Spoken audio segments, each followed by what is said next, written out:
What's going on, y'all? Welcome to Joel Friday TV. I am Joel Friday. Welcome to the show. A few announcements before we get started. Hit that like button, smack it.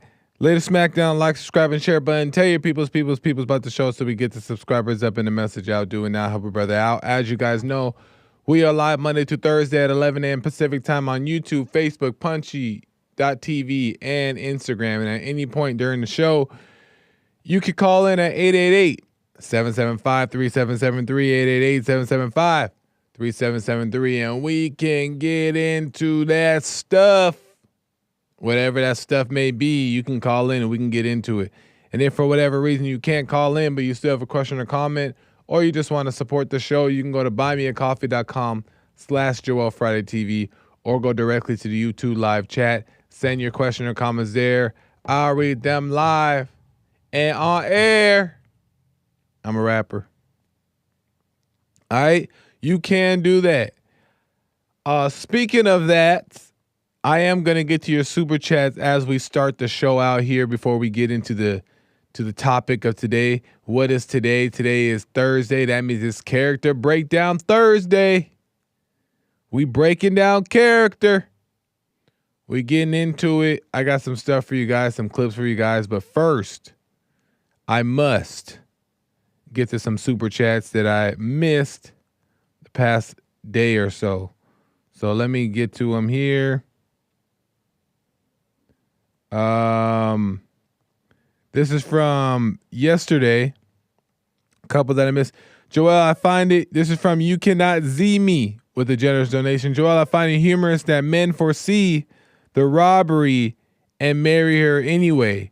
Bro, you need to stop robbing first before you get married.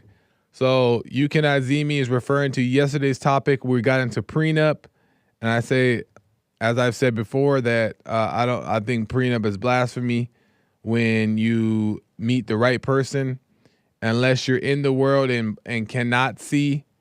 I mean by spiritually see, then you should get a prenup. But even that, I still disagree with as well, because even that, if you cannot see and you have doubt whether this person is gonna take your money, you shouldn't get married in the first place.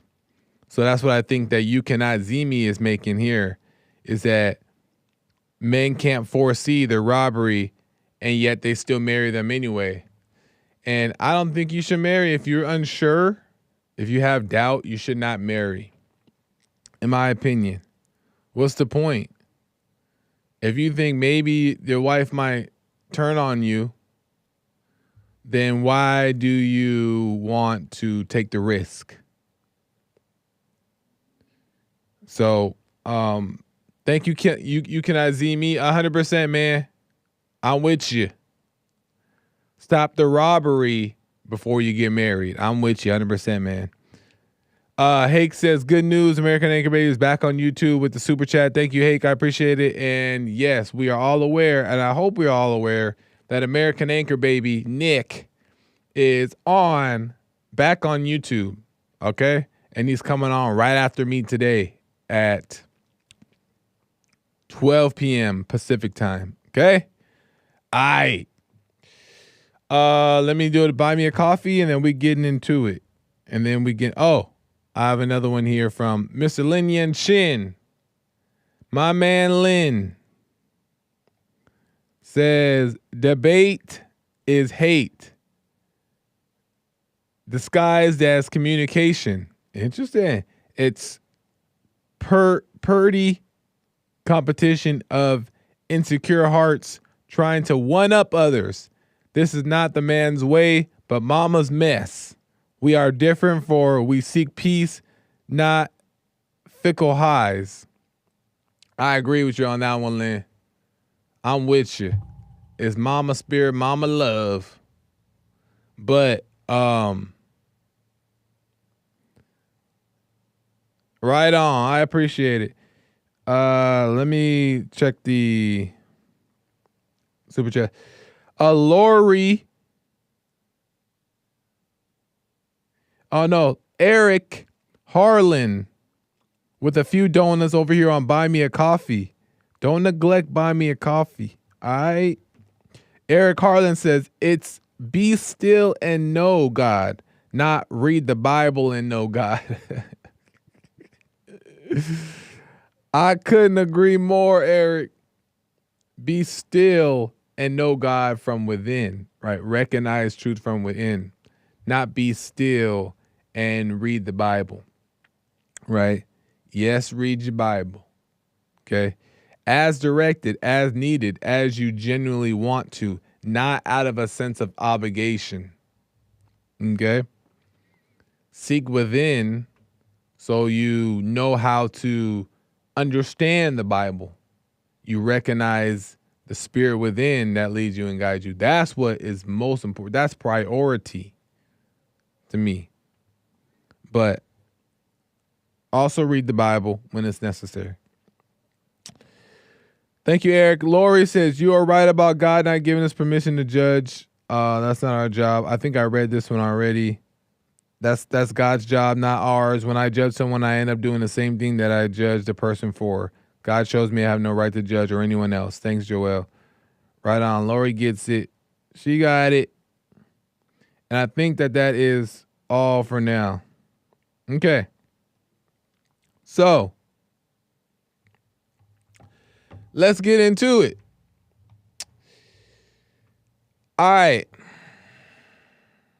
So, there's a battle going on within society of the it's really the man versus the woman versus the man, but it's disguised as other things. We see the results of men losing their masculinity and becoming more feminized. We've seen the era of that, and we also seen the era of men now becoming alpha males in namesake and pushing back against the feminist type culture. We've seen that as well. But people question whether or not this upstanding alpha male culture, this red pill alpha male culture is doing any good, right? So people are debating about it, and we actually get into it a lot on the new upcoming episode of Punchy. You guys want to make sure you miss. On Monday, we get into some stuff. So I'm going to leave a lot of that for the Punchy episode, but I want to get into a little bit that I noticed here, do a little character breakdown on a couple things that I noticed from these people here on this interview. Piers Morgan, you guys know Piers Morgan? Successful, man. He does a whole bunch of stuff. News anchor, true crime expert. He's a interviewer, true crime interviewer, I would say. And also does a podcast and he has his own show called Piers Morgan Uncensored. And he goes in. He goes in. Well, anyway, Piers Morgan did a panel of a few different people, but the main two that I want to do a character breakdown on is Tommy Lahren and Andrew Wilson. Okay, they get into a little heated debate, and they have a few things to say about what they believe they see about the culture today. So this is from Piers Morgan Uncensored. Tommy Lahren gets her take on the extreme conditions of the man. Here we go. All right, I want to bring Tommy in because, Tommy, you've got a very interesting perspective, I think. You've talked about something different. You call it the pussification of men. I think over the last probably 10 years, there has been what I call the pussification of men. It was everything should be about your emotions and your feelings, and men were emasculated, and this whole concept of toxic masculinity warped the minds of a lot of young men. And they felt masculine, they wanted to be masculine, but society was telling them they should be softer, that it was being toxically masculine if you wanted to play sports and chop wood and go to war. And so men were so emasculated and so beat down that then there was this revolution of what was actually toxic masculinity, the Tate brothers and others, which I feel as a female that doesn't represent true masculinity. That to me represents douchebaggery. And as a woman, I want a strong man who is a protector and a provider that will go to war if need be, that will protect me, protect my family, make money. I see that as being actually masculine. That's like the man that I grew up with, my dad. But what we're seeing now is these young men who look at Andrew Tate and the Tate brothers, and they see somebody who's just quite frankly a douchebag and disrespects women. And because they've been so emasculated, they're like, oh, great, that's a manly man. But that's not right either. So at some point, I think we'll go back to maybe meeting in the middle here. You can be a man who has feelings and emotions, but you can also go to war and protect and defend your family. I'm hoping we can get back there. Interesting stuff. So she says that, and I agree with most of what she's saying. I don't think that she's wrong in what she's saying. She's saying that there's two extremes, and men have gone to both extremes, and she, calls out the Tate brothers and said that that's douchebaggery and like stuff like that. I don't necessarily agree fully with that. I think she's making some points about it that I agree with, but I think all in all, she's making great points. But I don't think that she's totally honest. And also, besides the fact that she says that men should get to a place where they're able to have feelings and emotions and be in touch with them, and also go out and go to war and stuff like that. I don't agree with that. I think men should overcome emotions, but that's besides the point. Okay? The point is that she's making a lot of good points that are true, but I don't think that she's being entirely honest about the cause of this, right? Tomi Lahren is a independent woman, she even calls herself, right? She's a conservative woman who believes in hustling and working hard and ambition and all those different things, right? That's part of the problem too. And she speaks on how she wants men should be masculine and strong and providers and leaders, just like her father was. But there's two people that play that game. And one thing that I wanted to say really quick before I get into the second part is, well, I'll come back to it. I'll say that at the end. But this is where Andrew Wilson comes in there, and he gives his take about what Tomi says, and he's don't seem like he's a big fan of Tomi, but he comes in and gives his take on how he feels about what she says and all that good stuff. Here we go. Yeah, well, I mean, it's just more feminine or feminist nonsense, ultimately. And the covert feminism in society is big, especially on the conservative side. So here's what happens, right? Women need to have feminine virtues for men to be pursuing masculine virtues, for you to say things like, well, what I want is for men to protect me and I want men to make money. Well, that's great. What that ends up doing is it gives you a set of privilege in society. What do men get? What do men get for doing that for you? What are we getting from women for doing that? Are we getting chaste virgins on our wedding night? No, we're not getting chaste virgins on our wedding night. Are we getting women of great virtue? No, we're not getting women of great virtue. The idea of courtly love is supposed to be done for women of great virtue. Where are they?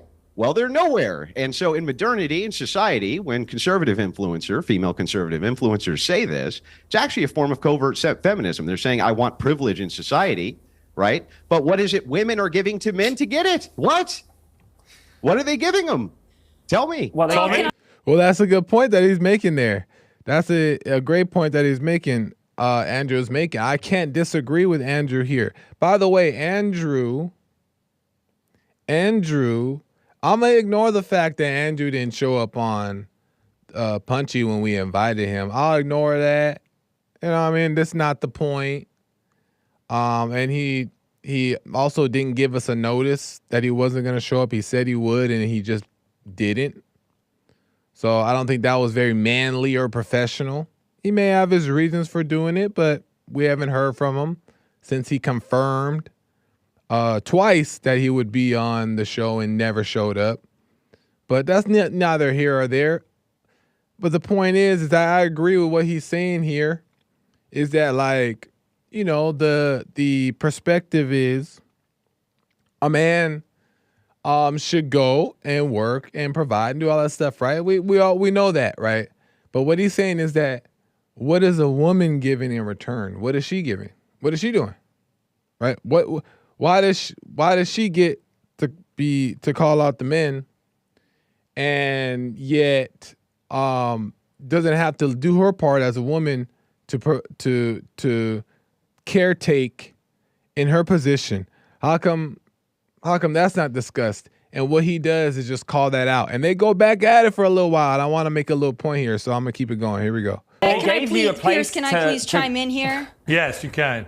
And then James can, and I'll come to you, Sean. No, I would love to. I love this whole thing of, like, if you're a female conservative and you don't believe that men should be douchebags, that all of a sudden you're a covert feminist. Call me a feminist. I really don't give one crap one way or another. But I can tell you this. A lot of these men, these podcast hosts on the right that like to think of themselves as these big masculine men, and what am I getting out of it? I can tell you this. There's that feminism. All right, I believe I'm a woman of virtue, right? Out. Yeah, there's the feminism. Oh, and then you're interrupting me too, Didn't which take is great. long, I let did you it? talk. Didn't It's take my long, turn. did it? Okay. Yeah. Oh, I'm sorry. Did you want to speak over a man? Yeah, I don't care if you call me. I don't really care if you call me a strong, feminist. independent woman. Yeah. You're actually interrupting me. I didn't interrupt you when you were spewing your bull. So now it's my turn. Ooh. Okay. You mean so, the truth? Like I said before. So I believe there we go again. Piers, I'm a woman of virtue. I happen to be independently successful. I have a husband who's not only a former professional athlete, but is currently a professional baseball coach. So is he not a masculine man? I mean, I'm confused here. What's your concept of a masculine man? Mine is a man who respects me. Yeah, that misses the point, though. Like, you're still not contending with the argument that I'm making. What's your point? I'm saying inside of society, right this second, right, masculinity is not only punished, but also women on the right, covert feminists on the right, are constantly and consistently talking about how they need to have privilege in society. I want men. Their version of masculinity is men who take care of us, men who protect us, men who do all of this. Those are all duties that men have towards women. Great. What are the duties that women have towards men? What are the duties that women have towards anything? What do men get out of this arrangement? What are we getting out of this arrangement? Can you tell me? Most men are born to be protectors and providers. I can't imagine my dad saying, you know what, to my mom, you know what, I'm not going to be a protector and a provider unless you do this. That's not how real men operate. Real men are protectors and providers, and they marry women who hopefully have some virtue, but also bring a lot to the table as well, that are great mothers, great wives, caretakers of the home. There's nothing wrong with being a traditional wife and mother. You're misunderstanding me if you think that I think that women should just be out doing whatever they want. I think that there are gender roles that should be respected. But I don't think a man needs to get something out of it to be a manly man, a protector, and a provider. If you think you need to get something out of it, I quite frankly don't consider you a real man. So she didn't really answer the question, right? She spewed off facts that are truthful, but she didn't really answer the question. Andrew was saying, what is the woman bringing to the table, right? And he was doing it in a badgering type of way, of course, and obviously that's triggering, and obviously that's a debate tactic. So it's not necessarily the proper way to go about having a discussion or trying to get to a solution, right? But he's saying factual things as well, truthful things. But he asked a question and she did not answer the question. What are women bringing to the table, right? And she said that she's a woman of virtue, but anybody can say that, right? Anybody can just say, and all people say that, I'm a person of virtue, right? I'm a Christian, and it doesn't make it true, right? And, you know, I don't necessarily agree with a lot of things that Andrew said. I think Andrew's very smart, as well as Tommy is smart. But I think Andrew has his things that that I don't agree with as well. I don't really agree with his approach about getting the truth out. Does it have value? Yes. Can it be necessary at times to do it in this way? Yes. It has purpose. But I think that they're both missing the issue, right? They're both skipping the issue. They're throwing talking points at each other that happen to be truthful. They're both right? And they're both going about it in a weird way to me. But the point is that the truth where she talks about how there is two extremes, that is very true. And that is what the war on the man and the woman is, right? It's these two different sides. The side of the woman is the feminism, right? Feminism, which is that I can be, it's like the Eve syndrome, right? It's like I can be my own woman. I don't need a man. I can get it on my own, all this type of stuff. And what that has done over the years is weaken men, right? Because men, mothers and grandmas and influences in the home have intimidated that type of energy and brainwashed that type of thinking into the children to grow up and young boys becoming weak, right? And the ones who are already weak become intimidated by this strong, independent type woman. And that has played a big part. And as much as she thinks she has values or whatever she does, and I don't doubt that she has, that she means well, the best that she can, and that she's trying to be a good person or whatever. But to be in this independent, conservative speaker on the right or whatever, or Christian, whatever, even married, but yet is doing it in this way, she plays a part into that feminism. She plays a part into the downfall, the demasculation of men, or the pussification that she calls it, right? She played a part in it. And we got to be honest here, right? And men have to also, and then now when I go to Andrew, men have to also be honest about the part they're playing in this whole thing, right? As well, is that yes, men need to stand up, and I'm glad Andrew up there standing up, pushing back, right? But pushing back properly, right? Pushing back in the proper way and going out the proper way. What is that proper way? Well, you're going to have to watch Punchy on Monday to see what the solution is. All right? You're going to have to watch Punchy on Monday to see what the solution is. But the points that I just want to make here really quick is what we're really watching in this clip is the war with men and women.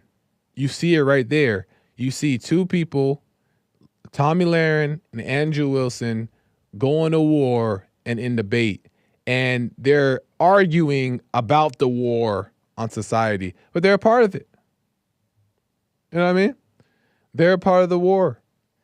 And what we're seeing is, and if we pay attention to ourselves in our own lives, we'll see that we play a part in it too, is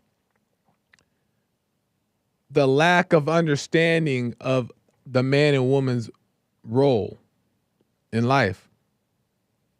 If you know your role, it works perfect in harmony. Men and women, we're not supposed to be at odds. It makes no sense. It really makes zero sense for man and women, a man and woman to be at odds. It makes no sense. Why? Because we're different. Right? We're not meant to be at odds. Men and men go at odds, right? When there's a disagreement. That's unnatural as well, but it makes more sense. Men and men are at odds, right? Women and women are at odds, right?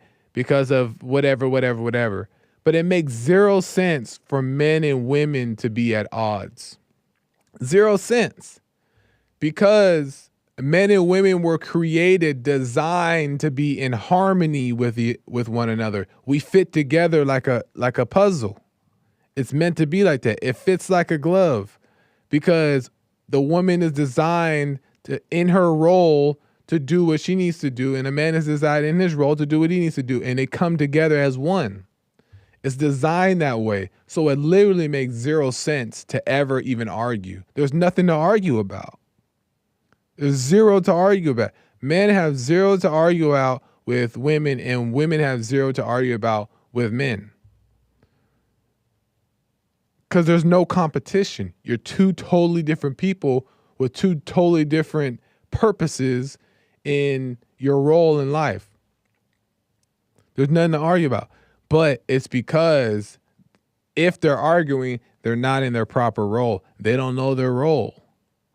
And that's what we're seeing. We're really seeing in society the war on men and women. It has nothing to do with red pill. It has nothing to do with blue pill. Those things are real, right? Those things are how we describe certain groups. But the war is really with men and women because they're not in the proper roles. And the problem is you have to watch on Punchy to find out what the problem is. And you have to watch on Punchy to discover the solution. Oh, because we got into it. We diagnosed the problem and we diagnosed the solution, right? The cause, the effect, the whole thing. So you're going to have to see on Monday what that is. But I don't know. I just think that everyone just a mess. That's it, really. And we all can make good points. And we all can have a perspective that makes sense, right? But if we're just judging the whole time, then we can't come to an understanding, come to an agreement.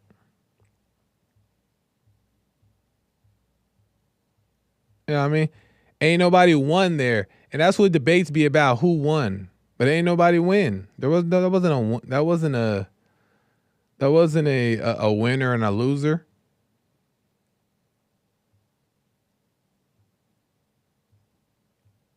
So I thought that was pretty interesting. There was also a feminist, feminist man that was in there. I didn't want to pull none of his clips. It was so bad. I wanted to spare him any more embarrassment because he was saying some crazy stuff. I didn't want to throw that in there, but it's a mess. I have another clip, but I think I'm gonna save that for a little bit. I want to take a call real quick, and then we'll get into it. Let me go to Aaron at Maryland. Aaron, welcome to the show. You're on the air. Hey, what's going on, Joel? How are you? All is well, Aaron. How's it going? Pretty well. I was calling about prenups from yesterday. Oh, yeah.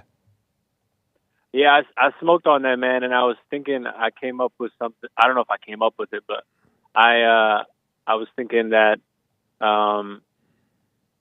with marriages, you don't need the government to get married, right? You just need God and I guess like a priest or somebody to officiate. You should use you should go through the government though. Why? Because that's the law, and render to Caesar's what is his. So you want to do what the law requires, and you don't want to neglect what is asked of you, according to the law. Okay, but spiritually, the marriage is just before God. Right, spiritually, yeah. It means nothing other than written law and benefits and stuff like that. But the real point is the spiritual side of it. Yes. Yeah. So with regard to that, then I would say it's almost like necessary to get a prenup because that's your only way to stop the government from having any involvement, regardless of what happens. You should get a prenup because that's a way to stop the government from getting involved in your thing. Yeah. It's like necessary. You should absolutely get it then. You should definitely get a prenup, I was saying. It's almost like there's no way around it, at least the way things are now until the laws change. Well, the default. I get the point. I get that Yeah. point. I understand that point that you're making just to avoid the government to even having a say-so of who gets half or whatever the case is. But the best way, in my opinion, to avoid all of that is to never divorce. And if you never divorce, and you marry the right person, then you'll never even have to think about that or even pay for a prenup or even because a prenup at the end of the day it is really a smack in the face to the lady. And I don't think men realize that too. It's almost telling the lady like you might I don't really trust you even though I'm marrying you. So I'm gonna get this prenup because you a crazy person. And whether that's true or not about that person, it's still like it's I don't know. It seemed weird to me. I think that's great though, man. I think that's great. I don't think you should ever trust your wife. Well, not you specifically. Sorry. No, I get what you mean, but why not? A man should never trust his wife. What do you mean by that? What do you mean by that? I mean, like, you shouldn't trust your wife. You shouldn't even trust yourself. You should only trust in God. So that even strengthens what I'm saying about the prenup, because it's like, I wouldn't trust her. Whoever the wife's supposed to be, like, I don't trust you at all. Because it's her responsibility to work on herself, right? Not yours. Right. So it could happen, but it's not God's fault. It could just be she stopped working on herself. That could happen too. Well, and I feel like when you get the prenup, it gives more responsibility to the woman, because it's like, you know, it's like if she feels like, what, that's a slap in the face, then that should be a slap in the face to her ego, not her. You know what I mean? Right, but why not? And I understand that completely. That actually makes sense. But I'm still looking at it like, if this is like a spiritual commitment that we're making to where we're doing this under God, then it almost is also like in the worldly sense, yes, everything you're saying is makes sense to me.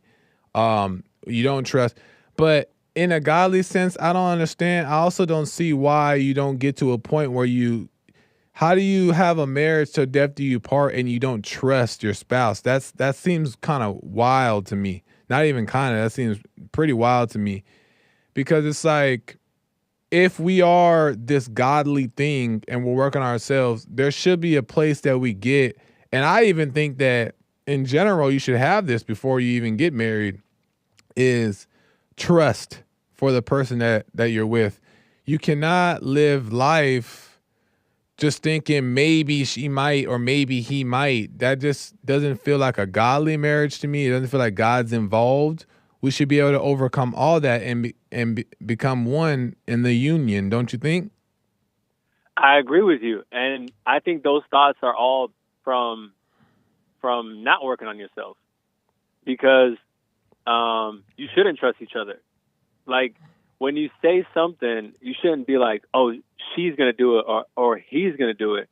You should have trust in God that he'll make a way for it to happen, but never in the person. I don't think you should ever trust each other. Okay, so you're saying you should find each other in God, but otherwise there should be no trust between each other. Because if you trust each other, then that means that you guys can break trust between each other, and that's a bigger vulnerability, I feel like, than the prenup or not prenup in general. Yeah. You know what I mean? Well, people let you down. People make mistakes. So you shouldn't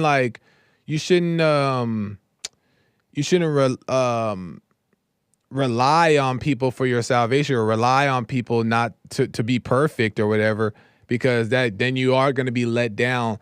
But I see trust as just a little bit different, is that like, yes, you always should keep space there. And that's maybe what it sounds like you mean. Correct me if I'm wrong, but keeping that space there, so that way you don't get too caught up in the person and being let down. But I still feel like in this godly marriage that we're supposed to have, aren't we supposed to be able to trust each other? Aren't we supposed to be able to trust that even if mistakes are made, that we're going to fix them and we're going to get them back on track? And shouldn't be trusting God that he's going to keep us on track? I see what you're saying, but the only way I can see it right now is that all of that falls in alignment once both people have trust in God. Then those things align. Right. So if both people have trust in God, then we see that within each other, then we don't need to get a prenup to doubt what we know we see, right? Yes, but things can happen along the way. And for example, let's say, But that's a what let's if. say, Oh, go ahead. I was going to say things can happen along the way, and there should be a space and room for that to happen. For example, let's say somebody wants to quote unquote divorce. It's not really a divorce, but something happened. They want a separation, and they're in their thoughts. They make a mistake, and one party or the other goes for divorce, and they involve the government, and the government comes in, and all this stuff happens. But then after all that happens, there was a moment of weakness. They decide, oh, you know what? One party goes, oh man, I made a mistake. Where did you get that from? Well, where did you get that from, Aaron? Where did you get the idea of things could happen? Where did you get that from? I think I just made it up. Right. And where do you think that? As an example. Right, but if you made that up, it had to have come from somewhere, like a thought, right? Yeah. Right. But is there a chance that that thought is a setup? That thought is telling you it's already casting doubt, because what you're doing is you're creating scenarios that don't even exist, right? So we're basically believing into the negative. We're believing into the possibilities that something may not work. So aren't we almost kind of creating that reality by us believing? What if something never happens? What if you never even argue? What if she never even questions you? What if she never even turns away or even makes a mistake? Why aren't we believing that? Why are we only believing the just in case parts? I don't believe in just the just in case part. I was just using it as an example. I just made it up for an example. Right, but that's right. But that's a what if. You're making up an example based in hell. Yeah, but I mean, it's an earthly matter we got to deal with, and they've already set up things in the law of the land that kind of it's almost like a trap. So that's why I was saying that the fact that the state has default access to your private life, it's so wild, don't you think? That whatever the case may be, you know what I mean? And if I would try to reduce it as much as possible. So because of that, as a result, it seems like a prenup would be like standard operating procedure for someone that would like to reduce the government's involvement. You know what I mean? Yeah, well, fair enough. I see that point. Fair enough. I just don't necessarily agree with. But I understand that point. I see that point, and I don't think that that's wrong to do that if you believe it in that way. I just believe it in a different way, and that's fine as well. But I was also going to say about the trust thing. I was going to ask you, if you don't trust someone, does that automatically mean you doubt them? If you don't trust them, does that mean that you doubt them? Because I noticed the way you were talking, it sounded like if you don't trust your spouse, then you're kind of in like a weird, shady marriage, or you know what I mean? But I don't think so. I think you can not trust someone and it not be doubt either. Well, as I'm thinking right now, when you think about trust, and when you say that you're not trusting someone, why are we not trusting? Is it, and I'm questioning, is it because that we're protecting our feelings? We're protecting our ego? What does not trusting actually mean? Now, if somebody gives you a reason not to trust them, then you can kind of keep an eye open, right? But don't you have to almost let the guard down and put yourself out there to even, don't you have to first trust before you can say that you shouldn't trust? Because it seems like it's a protection. Go ahead.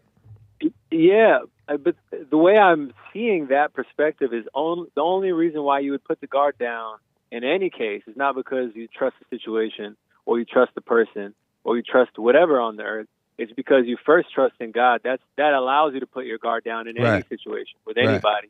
And then moving forward, if someone transgresses or does something wrong, not to you, but for what the situation requires, if they do something that you can see is wrong, then you can adjust for that. But I don't think you ever need to trust anybody. It's just like courses of action. But doesn't that close you off to relationship? Doesn't that close you off to building a connection with anybody? It doesn't have to be a girlfriend or boyfriend, husband or wife. Doesn't that close you off? Shouldn't we be open? Do you think that it's like do you think that God would have trust issues with us? No. Because we're all No. jacked up, right? We make mistakes, but do you think God is like, oh well, I'm gonna close myself. I'm gonna protect myself from them because. Do you see it? Do you know what I'm saying here? Yeah, I see what you're saying, but I'm not saying there's any trust issue with God. I'm saying because there's full trust in God, you can be more open and have different relationships, and things can go different ways, and it's still all love. It's never like you broke my trust.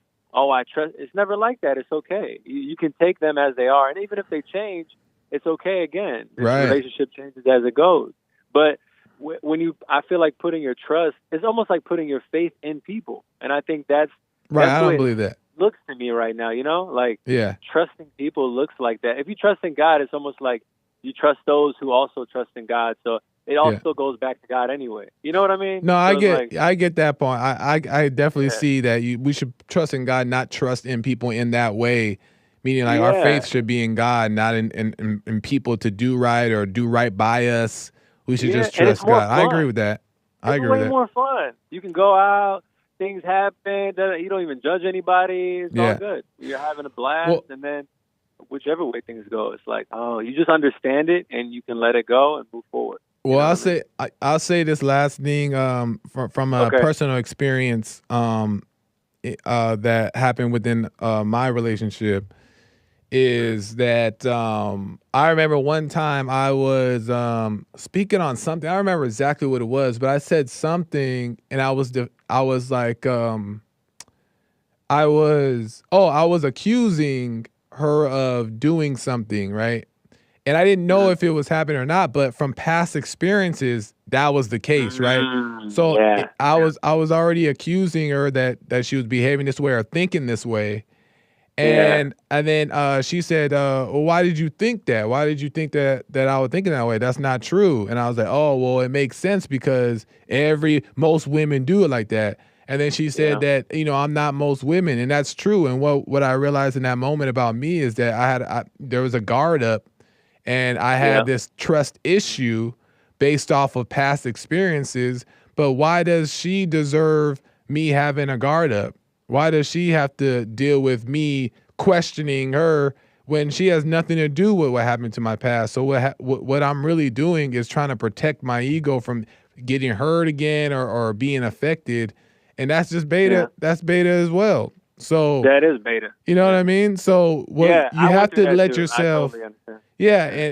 And you have to you got to give the trust, right? And I'm not saying trust in the person, but you got to open yourself up a little bit, let people in until they give you reason to close off and keep a distance, or you're not building a relationship. And that's what I realized from that.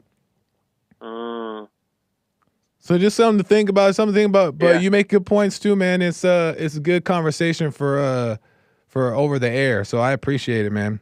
Oh, yeah. Cool. I forget that you're on there, too. Yeah. Good combo, man. I forgot. Call me again, Aaron. All right. All right, man. Yeah, of course. Thank you, man. All right, have a good one. Interesting stuff.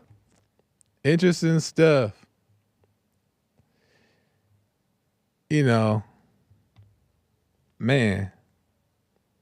So many things. I got some super chats here. I'm gonna get to these real quick. Hold up. Hold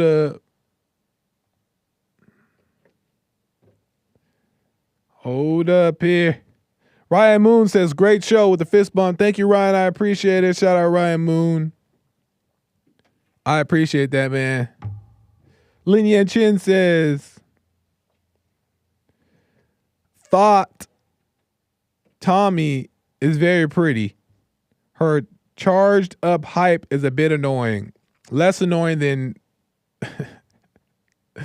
I won't dox this person he's referring to, but still painful on the ear. Her husband is nice but Catholic.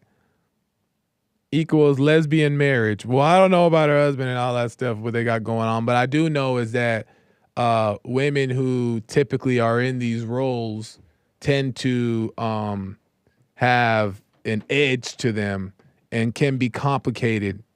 And we know Tommy Lahren. Tommy Lahren has made many comments about men in the past.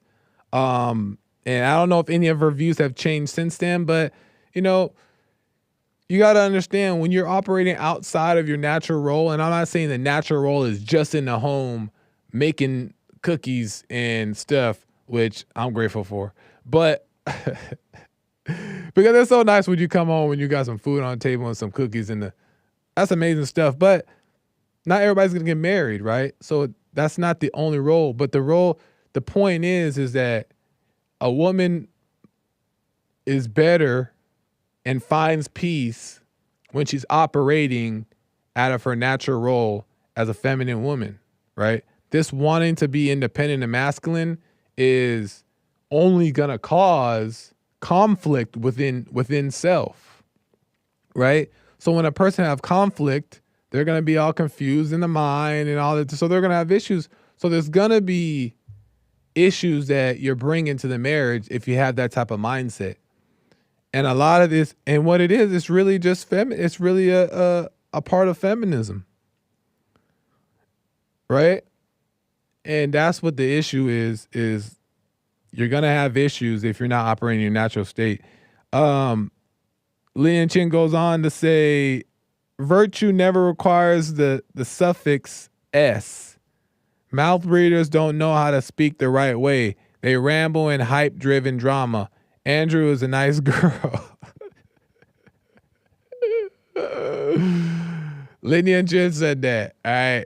Lian Chin called Andrew a girl.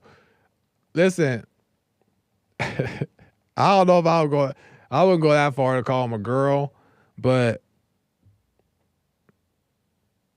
I just disagree with the approach. Lian Chin goes on to say, oh, she looks just like, okay, Lynn. Come on, Lynn. Lynn acting up. Mark Stafford says, want to add a level 2 faith trust test for next week. DNA testing, wrong or right? Want to add a level 2 faith trust test for next week. DNA testing, wrong or right? I don't quite understand what you're asking here, Mark. Is DNA tested wrong or right? I'll answer that. I don't think it's wrong or right. You want to get a DNA test, you can. If you don't, you don't. I'm not sure. I don't think it's wrong or right. But I don't know what you mean by the trust test thing. You might be making a point there. But interesting. Thank you, Mark. I appreciate it. If you want to type in the chat, I'll try to look for what you mean by that.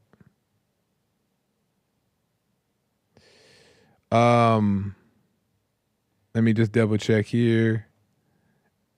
American Anchor Baby's coming in a few minutes here, about 10 minutes. He will be live. But just think about that, guy. I just want to leave with this right here. Think about this, guys. Is that remember a lot of this, and I take responsibility for when I've done this, okay? Is that a lot of the time we think we're being tough and strong, it's really cover up, hiding, mask, right? Because of past experiences taking a toll on us, right? And we don't want to experience the same thing. So what do? We put up a wall, right? And now we don't trust women or people. And that's just another beta thing, right? What you're doing is you're protecting yourself from future pain. And why do you need that approach? We should go about every situation with the courage, right? With the fearlessness to get possibly hurt again, right? Because what does that mean? What does that hurt mean? That just means that you learn a lesson. You learn how to overcome, right? We don't have to be afraid of that. And if a person is going to judge us for that, right, or take advantage of that vulnerability, to say the least, right, then That's not on you. That doesn't mean now cover up. That means that they have the problem, right? When people, and I'm not saying spill your feelings and tell your feelings to the world, but I'm saying that like there's nothing wrong with letting people in, right? Removing the edge. There's nothing wrong with that, right? You don't have to walk around militant because the world sucks, right? No, like people change and people overcome and people appreciate when you come to them, even a stranger, with open arms, right? People appreciate that. People change because of that, right? When you come to them with open arms, not when you have that side eye due to past experiences. Because all that is just to protect self. And I've done it too. So we got to overcome the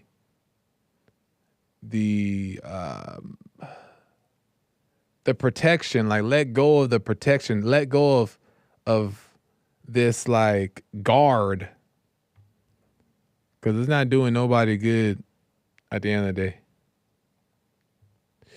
But anyway, Lord have mercy. I gotta end. I'm not here tomorrow, but I'm back here on Monday, and guess what? Monday is episode 300. If the Lord is willing, I will do my 300th episode on Monday. I will have some people in here, and we're going to have some fun. I'm going to just tell you that. We're going to have some fun. Not only is that Monday the 300th episode, but it's also the brand new episode of Punchy, where we get into the problem and the solution of red pill, blue pill, women, men, and society. And you don't want to miss that. We get into that. Oh, we get into it. So make sure you guys tune in on Monday. And lastly, remember, 5 minutes, American Anchor Baby's coming in. And look, you ain't even got to leave the platform. He's on YouTube back. He's back. He's here. So make sure you guys stay and watch American Anchor Baby on YouTube, coming up right now in 5 minutes. And he won't let you down.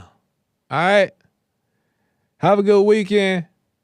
I'll see you guys. Shout out to the chats across the platforms here. Thank you guys for tuning in and watching and chatting. Calls were great. Super chats great. I appreciate it. Have a great weekend. I'll see you guys next week. And I'll see you in Nick's chat. All right, y'all. Bye.